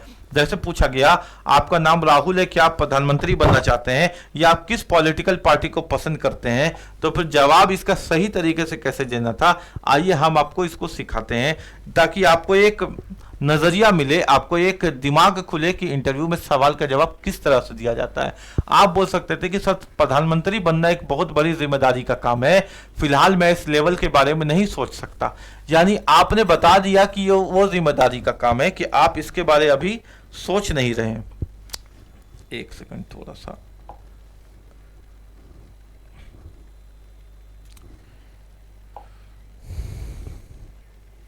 देखो, सर प्रधानमंत्री बनना एक बहुत बड़ी जिम्मेदारी का काम है, मैं फिलहाल इस लेवल के बारे में सोच नहीं सकता। यानी अपने आप थाउट को क्लियर कर दिया कि अभी हम प्रधानमंत्री बनने का सोच नहीं रहे, है ना। यस सर, नो सर आपने नहीं किया। और पॉलिटिकल पार्टी के मामले में भी मैं अभी किसी एक पार्टी पर अंधविश्वास नहीं करता। यानी जब आपसे पूछा गया कि आपको कौन सा पॉलिटिकल पार्टी पसंद है, आपने नहीं बोला कि मुझे भारतीय जनता पार्टी पसंद है या कांग्रेस पसंद है या अरविंद केजरीवाल की आप पार्टी पसंद है या झारखंड मुक्ति मोर्चा पसंद है। आपने किसी एक पॉलिटिकल पार्टी का नाम ही नहीं लिया, बल्कि वहां पे आपने क्या किया, आपने बोला कि और पॉलिटिकल पार्टी के मामले में भी मैं अभी किसी एक पार्टी पे अंधविश्वास नहीं करता। सच कहूं तो मुझे अलग अलग पार्टीज की अलग अलग बातें पसंद है। अब आप यहां पे अपना विचार, आपने ये नहीं बताया कि हमको कौन सा पॉलिटिकल पार्टी पसंद है, आपने पॉलिटिकल पार्टी की तारीफ नहीं की, आप यहां पे अपने विचार को प्रकट करने लगे, अपने पसंद नापसंद पे ले गए क्वेश्चन को। सच कहूं तो मुझे अलग अलग पार्टीज की अलग अलग बातें पसंद है। जैसे बीजेपी की कुछ पॉलिसीज देश के विकास को लेकर के प्रेरित करती है। कांग्रेस का संविधान और लोकतांत्रिक परंपराओं पर फोकस मुझे हमेशा अच्छा लगा है। झारखंड मुक्ति मोर्चा की आदिवासी और रीजनल इश्यूज पर काम देखने लायक है। मुझे किसी एक पार्टी की 100% बातें पसंद नहीं, लेकिन हर पार्टी की कुछ ना कुछ अच्छाइयां जरूर लगती है। यानी आप एक ऐसे व्यक्ति हैं जो अच्छाई ढूंढते हैं। आप पॉलिटिकल पार्टी पे अंधविश्वास नहीं करते हैं कि अगर बीजेपी है तो यही अच्छी है, बाकी सब खराब है। अगर कांग्रेस है तो यही देश के लिए अच्छी काम कर सकती है, बाकी कोई नहीं कर सकता। अगर मतलब आप किसी एक पार्टी के ऊपर बंधे हुए अपने आप को नहीं दिखाएं, आपने दिखाया कि आप आजाद ख्याल के व्यक्ति हैं, आप एक बैलेंस नेचर के पर्सन है और आप हर जगह से अच्छाई को ढूंढते हैं।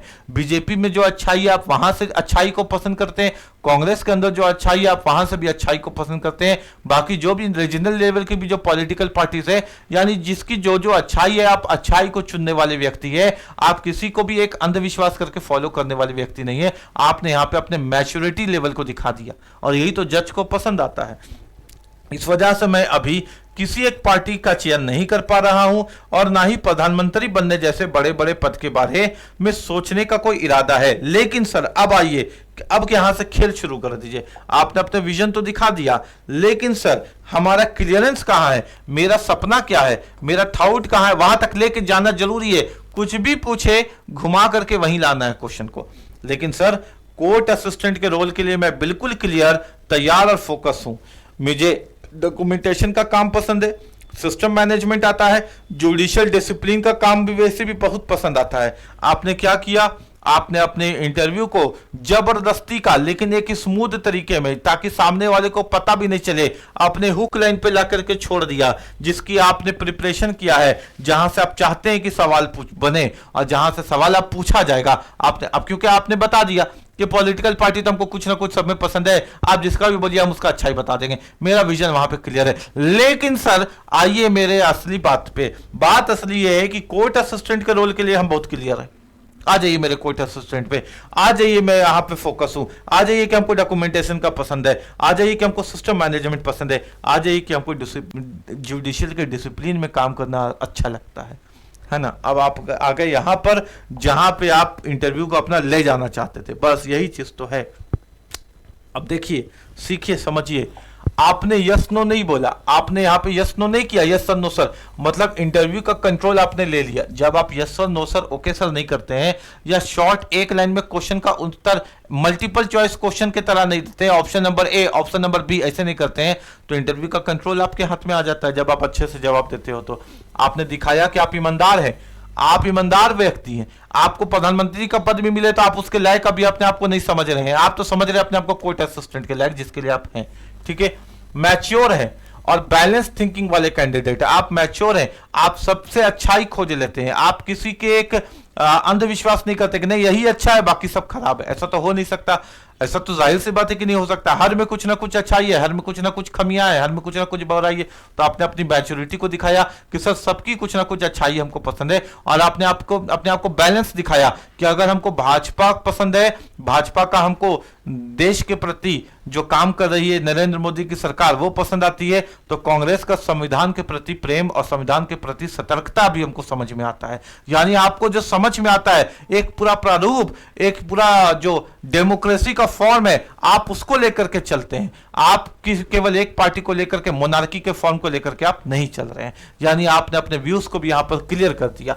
आपने पॉलिटिकल मुद्दे को सेफ रखा, न्यूट्रल रखा, और यानी आप किसी की तरफ झुकाव नहीं किए। झुकाव करने से क्या होगा, फिर सवाल उधर चला जाएगा, सवाल उधर चलेगा। आप बीजेपी की तरफ झुकाव दिखाएगा, सवाल बीजेपी से बनना चालू हो जाएगा।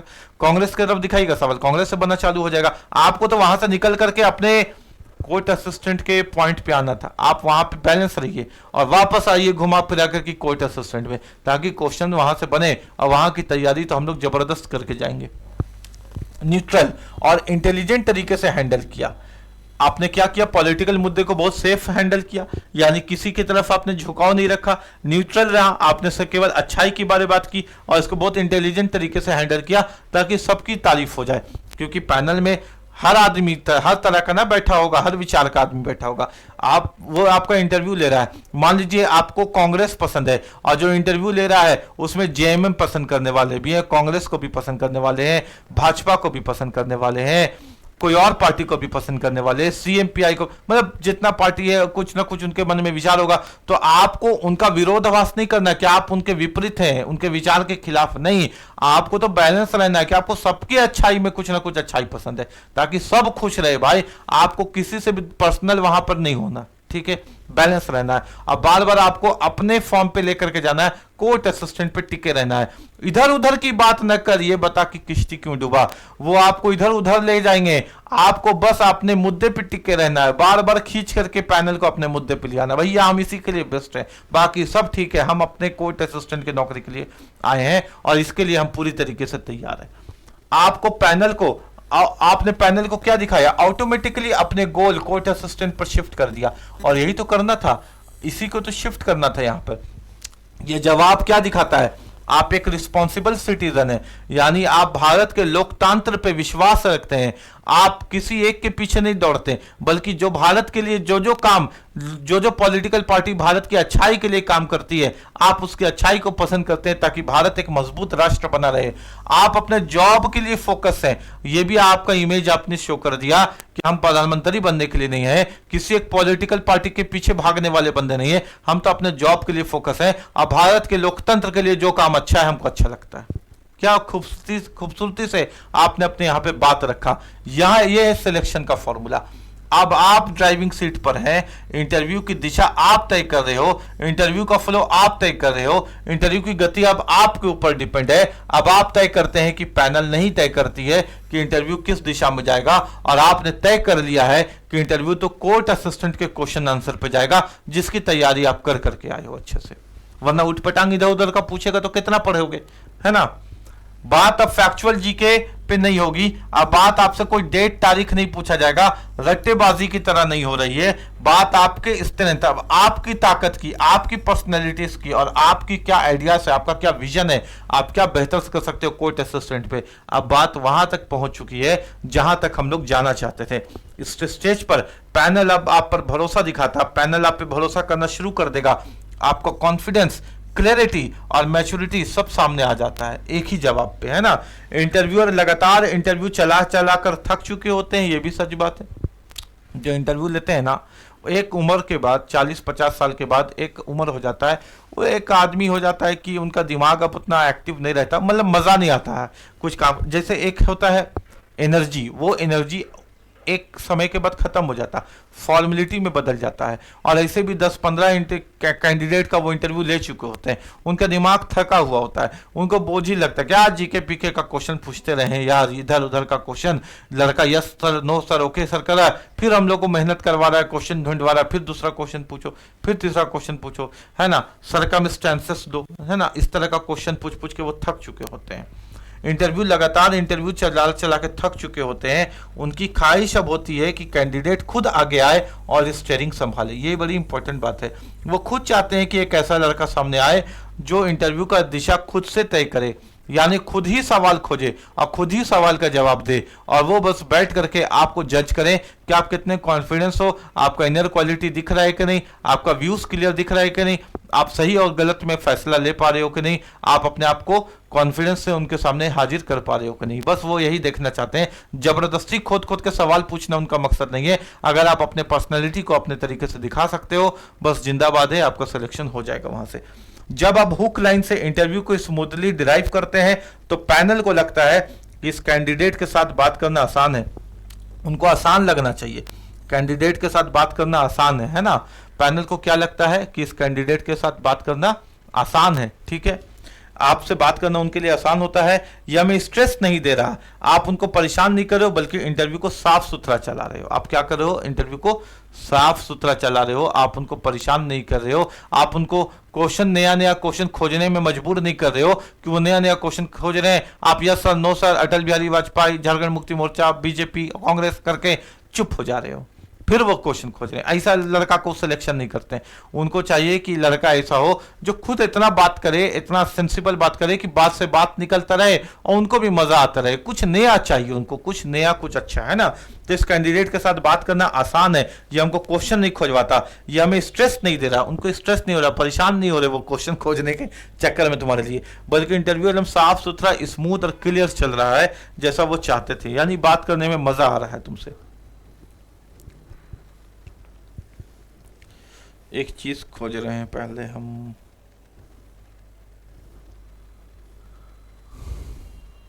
ठीक है। यहाँ तक समझ में आया तुमको, है ना। यानी उनको स्ट्रेस जबरदस्ती का नहीं चाहिए, ठीक है। जबरदस्ती का इंटरेस्ट मतलब वो क्या करते हैं ना, समझो बात को। जीके का क्वेश्चन पूछते हैं, जीके का क्वेश्चन में तुम क्या करते हो, अपने आप को एक्सप्रेस नहीं करते हो, वन लाइनर की तरफ चले जाते हो। पैनल एक और मौका भी दे देता है, एक सिचुएशन बेस्ड क्वेश्चन पूछ देगा। सिचुएशन बेस्ड क्वेश्चन कैसे पूछ देता है, हमने तुमको बताया था ना। पूछ देगा कि मान लीजिए, ये भी पूछ लेगा तुमसे कि मान लीजिए कि आपकी एक तरफ गर्लफ्रेंड है और एक तरफ आपकी मम्मी है। गर्लफ्रेंड आपको बोलती है कि अगर तुम मेरे से शादी नहीं करोगे तो हम अपना जान दे देंगे, जहर खा के मर जाएंगे। और आपकी मम्मी बोलती है कि अगर तुम इस लड़के से शादी करोगे तो हम भी मर जाएंगे फांसी लगा करके। तो ऐसे सिचुएशन में, ऐसी परिस्थिति में आप किसको चुनिएगा? तो लड़का क्या बोलेगा? मम्मी को चुनेंगे। अच्छा, क्यों चुनिएगा मम्मी को? तो सर मम्मी को इसलिए चुनेंगे क्योंकि वो मेरी मम्मी है ना। तो यहाँ पे आपने अपने थिंकिंग को नहीं दिखाया, आपने यहाँ पे रीजनिंग नहीं लगाया, आपने यहाँ पे अपना विचार प्रकट नहीं किया। यहाँ पे आप अपने सिचुएशन को किस तरह से हैंडल करिएगा, प्रॉब्लम को कैसे सॉल्व करिएगा, आपने कुछ भी नहीं बताया। बस आपने एक उत्तर दे दिया, जैसे रटा रटाया उत्तर होता है। मम्मी को चुनेंगे, क्यों? क्योंकि मेरी मम्मी है ना। यानी आपने दिखा दिया कि एक को चुनेंगे और एक को मरने दे देंगे, एक को मरने दे देंगे। आपने इसके पीछे का कोई लॉजिक नहीं दिखाया, अपना रीजनिंग नहीं दिखाया, अपना पर्सनालिटी नहीं दिखाया, अपनी कोशिश नहीं दिखाई, अपनी मेहनत नहीं दिखाई कि आप वहां पे क्या करेंगे, ऐसी परिस्थिति से कैसे सामना करेंगे और ऐसे सिचुएशन को कैसे प्रेशर में हैंडल करेंगे। आपने कुछ भी नहीं दिखाया, बस एक तोते की तरह आंसर दे दिया, मम्मी को क्योंकि मेरी मम्मी। आपने अपने इनर क्वालिटी को यहाँ पे एक्सप्रेस नहीं किया, जबकि ये बहुत बड़ा मौका था कि इंटरव्यू को आप अपने हाथ में ले सकते थे। इस बात को आप समझिएगा। तो इस तरह से क्वेश्चंस चलता है इंटरव्यू में, है ना। तो पैनल की सुविधा क्या है? आपका सिलेक्शन, यानी पैनल को जब आप सुविधा दोगे, पैनल को आप मजबूर नहीं करोगे नया नया क्वेश्चन खोजने के लिए, या उनको ज्यादा स्ट्रेस नहीं दोगे, बल्कि उनको मजा आएगा। उनको भी कंफर्टेबल चाहिए कि एक लड़का से बात कर रहे हैं, बात से बात निकल रहा है, जवाब दे रहा है, मजा आ रहा है, तभी आपका सिलेक्शन होगा। उनको सुविधा होना चाहिए, उनको मजबूर नहीं करना है क्वेश्चन खोजने के लिए। जब उन्हें लगता है कि आपके साथ बात करना आसान है, आप स्मार्टली पॉइंट्स को एक्सप्लेन कर रहे हैं और इंटरव्यू नेचुरली फ्लो कर रहा है, यानी जबरदस्ती इंटरव्यू बीच में रुक गया, फिर दूसरा पैनल का एक जज दिमाग लगा करके क्वेश्चन पूछ रहा है, आप चुप, फिर एक तीसरा पूछ रहा है, ब्रेक ब्रेक ब्रेक ब्रेक, खराब है ना, रिजिड नहीं होना चाहिए। एक स्मूथ वे में इंटरव्यू अपना चल रहा है तो वो आपको फिर पास कर देते हैं, आपको स्कोर पे नंबर पे दे देते हैं। पैनल अब आपको फंसाने के लिए नहीं पूछता है, वो आपको समझने के लिए पूछ रहा है। यही है रियल इंटरव्यू का फेज होता है, जहां सिलेक्शन की चांसेस होती है। यही है रियल इंटरव्यू का फेज। यानी आपको करना यह है कि आप उनको मजबूर नहीं करना है नेक्स्ट क्वेश्चन के लिए, बल्कि बात से बात आपको शुरू करनी है और उसी बात से बात आगे निकलेगा। 10-15 मिनट खत्म हो जाएगा, आप पैनल आपसे इंप्रेस हो जाएगा, पैनल आपको मार्क्स दे देगा। पैनल को कोई जबरदस्ती नहीं कि आपको जीके का क्वेश्चन पूछ भी करेगा। पैनल बस आपके इनर क्वालिटी को देखना चाह रहा है, आप अपने इनर क्वालिटी को दिखा दीजिए। आप अपने हुक लाइन पे लेकर आइए, यानी कोर्ट असिस्टेंट तक को एग्जामिनर्स को लेकर आइए, बस जीत आपकी वहां पे तय है। संतुलन और छाप, यानी आपको हमेशा अपने उत्तर को बैलेंस रखना है और कोशिश करना है कि आप अपने इंप्रेशन को, यानी अपने छाप को वहां पे छोड़ें, एक अलग पहचान बनाए उस वहां पर, है ना। आपका हर उत्तर संतुलित होना चाहिए, किसी एक की तरफ झुकाव नहीं होना चाहिए, स्पष्ट एकदम क्लियर होना चाहिए और प्रभावशाली होना चाहिए, यानी उसका प्रभाव, उसका इफेक्ट दिखना चाहिए आपके हर आंसर का। उत्तर के भीतर एक हुक लाइन जरूर छोड़नी है। यही तो हम लोगों का खेल है कि हर उत्तर के अंदर आपको एक हुक लाइन जरूर छोड़नी है, ताकि पैनल की जिज्ञासा बढ़े, पैनल आप पे जिज्ञासा, आपसे इंटरेस्ट बढ़े और उसी दिशा में प्रश्न पूछे जिस दिशा में आप ले जाना चाहते हैं। और हमारा दिशा हम लोगों को मालूम है, असिस्टेंट तक ले जाना है, और यही हमारा हुक लाइन होगा। ठीक है, बात समझ में आई आपको? तो एज अ कैंडिडेट आपका सर्वोच्च लक्ष्य क्या होना चाहिए? आपका अल्टीमेट गोल ये होना चाहिए कि आपको ऐसा उम्मीदवार बनना है जो पैनल के प्रश्न का संकेत भी दे। यानी जब आप आंसर दें, अभी हमने आपको उदाहरण में दिखाया भी था, जब आप आंसर दें तो पैनल को खुद संकेत मिल जाए कि अगले क्वेश्चन को क्या पूछना है। यानी वहां पे बात को एंड करना है जहां से पैनल को क्वेश्चन पूछना चाहिए, वैसा आपको संकेत देना है। ठीक है, जहां से क्वेश्चन पूछना चाहिए और उसी प्रश्न का उत्तर भी समय दे। यानी आपने क्वेश्चन का हिंट भी दिया और क्वेश्चन का उत्तर भी आपको मालूम हो अच्छे से। ऐसा नहीं कि ऐसा उठपटांग हिंट दे दिया कि क्वेश्चन का आंसर ही नहीं मालूम। पैनल को वह उम्मीदवार पसंद नहीं आता जो उन्हें प्रश्न ढूंढने पर मजबूर करे। देखिए समझिएगा, बार बार प्रश्न ढूंढने, इधर से जीके उधर का क्वेश्चन, इधर का सिचुएशन, वैसा मजबूर करने वाला कैंडिडेट उनको पसंद नहीं आता।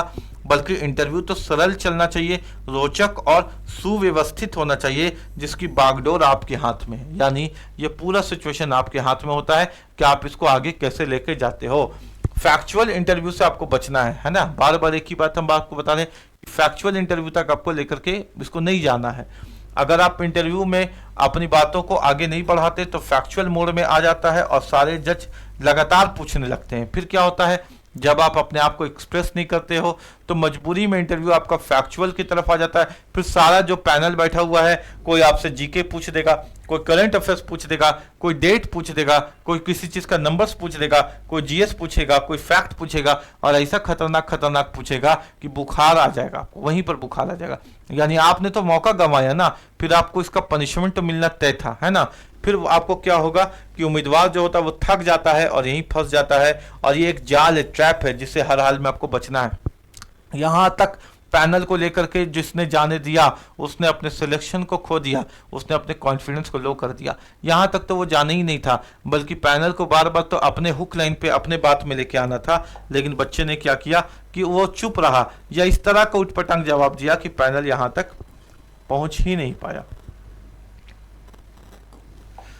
सफलता की कुंजी समझिए, इंटरव्यू को इतना रोचक बनाना है, सार्थक और अलग बना करके चलाना है। चलाना आप ही को है कि बोर्ड का जीके माइंडसेट सदस्य का प्रभाव भी आपके चयन पर जरा ना पड़े। हाँ, ये बात सही है कि वहां पर एक आदमी तो ऐसा होगा इंटरव्यू के पैनल में जो जीके ही पूछेगा, मतलब वो बार बार जीके के क्वेश्चन इधर उधर से पूछेगा। लेकिन आपको ऐसा हुक लाइन छोड़ना है कि उसके पूछने ना पूछने का कोई प्रभाव नहीं पड़े। उसके पूछने ना पूछने का कोई प्रभाव नहीं पड़ेगा कब, जब आप हुक लाइन छोड़िएगा और उस हुक लाइन से जब क्वेश्चन पूछ देगा कोई एक पैनल का मेंबर, तो वहां से तो फिर आपकी कॉन्फिडेंस और आपका जो कम्युनिकेशन स्किल्स है वो खुल करके आ जाएगा, क्योंकि वहां तक आप मेरे से ट्रेनिंग लिए हुए रहेंगे और आपको बोलने का और आपको जो समझाने का कला है वो हम लोग यहाँ पे काम किए रहेंगे। प्रैक्टिस आपको इतना रहेगा कि आप उसमें परफेक्ट बन चुके होंगे, और फिर उसके जीके क्वेश्चन पूछने ना पूछने का कोई असर ही नहीं रहेगा, क्योंकि आप तो रुख या हवा का बदल चुके होंगे। अब इंटरव्यू का दिशा आप यहाँ पे तय कर चुके होंगे। तो एक बंदा तो वहां होगा जो पूछेगा, लेकिन उसके पूछने के बावजूद भी आप किस तरह से क्वेश्चन को अपने हुक लाइन तक लेके जाइएगा, भले आपको उसका उत्तर आता हो या ना आता होगा जो उसने पूछा, वहां तक ले जाने का तरीका हम लोग अगले क्लास में सीखेंगे कि अगर जीके का क्वेश्चन पूछा जाए और अगर हमको उत्तर ना आए तो इसका उत्तर हमको किस तरह से देना है, ताकि क्वेश्चन मेरा हुक लाइन तक पहुंच जाए, जो हमारा हुक लाइन है। यही असली कला है, इंटरव्यू को अपने हिसाब से चलाना। उनके हिसाब से चलिएगा तो परेशान हो जाइएगा, कौन क्या पूछेगा 5-6 आदमी आप नहीं समझ पाइएगा। आपको इंटरव्यू अपने दिशा में चलाना है। अब वो चाहता भी है कि आप अपने इंटरव्यू को अपने कंट्रोल में रखें। अगली क्लास में हम लोग सीखेंगे कहां और कैसे सही संकेत, यानी आपको कैसे कैसे सही संकेत छोड़ने हैं, क्वेश्चन आपको कैसे पूछा जाएगा, कुछ भी पूछेगा आप उसका जवाब कैसे दीजिएगा कि आपको संकेत छोड़ना है, और संकेत क्या, जिसकी तैयारी आप पहले से करके आए हैं वो पॉइंट है ना, ताकि प्रश्न वही आए जो आप चाहते हैं, ना कि वो जो इंटरव्यूअर पूछना चाहता है। यानी आपको ऐसे संकेत छोड़ना है कि वहीं से क्वेश्चन पूछा जाए जो आप पढ़ करके आए हैं, जो आप प्रैक्टिस करके आए हैं, जिस पे आपको नॉलेज है, जिस पे आपको कॉन्फिडेंस है, नहीं कि वो पूछे जो इंटरव्यूअर पूछना चाहता है, जिसके बारे आपको मालूम है या नहीं मालूम है, आप दुविधा में रहें कि इसका जवाब हम सही दे रहे हैं कि गलत दे रहे हैं। वैसा चक्कर में रहिएगा तो सिलेक्शन नहीं होगा, ठीक है। अगर आपने शुरुआत में ही नियंत्रण नहीं लिया, जो हमने आपको बताया था गोल्डन चांस जो शुरुआत में मिलता है ना, अगर आपने शुरुआत में ही नियंत्रण नहीं लिया तो पैनल के सदस्य आपको फैक्चुअल ट्रैप में खींच लेंगे, और अगर शुरुआत में दिशा थाम लेंगे तो पूरा इंटरव्यू फिर आपकी स्क्रिप्ट पर चलेगा जैसा आप चाहते हैं। अगला जो क्लास होगा, अगला क्लास में हम लोग सीखेंगे संकेत देने का तरीका। अगला क्लास आपको एप्लीकेशन पे चलेगा, द एम्प्लॉयमेंट क्लास के एप्लीकेशन पे। द एम्प्लॉयमेंट क्लास के एप्लीकेशन आपको प्ले स्टोर पे मिल जाएगा, है ना, या आपको किसी भी तरह का दिक्कत है तो आप इस नंबर पे मेरे से संपर्क कर सकते हैं। संपर्क करने के लिए जो साधन है वो व्हाट्सएप है, उसका प्रयोग कीजिएगा 8789359835। मिलते हैं अगले क्लास में बेहतरीन कंटेंट, बेहतरीन कॉन्सेप्ट के साथ जो आपकी सफलता में 4 चांद लगा देगा, है ना। तब तक के लिए जय हिंद, जय भारत।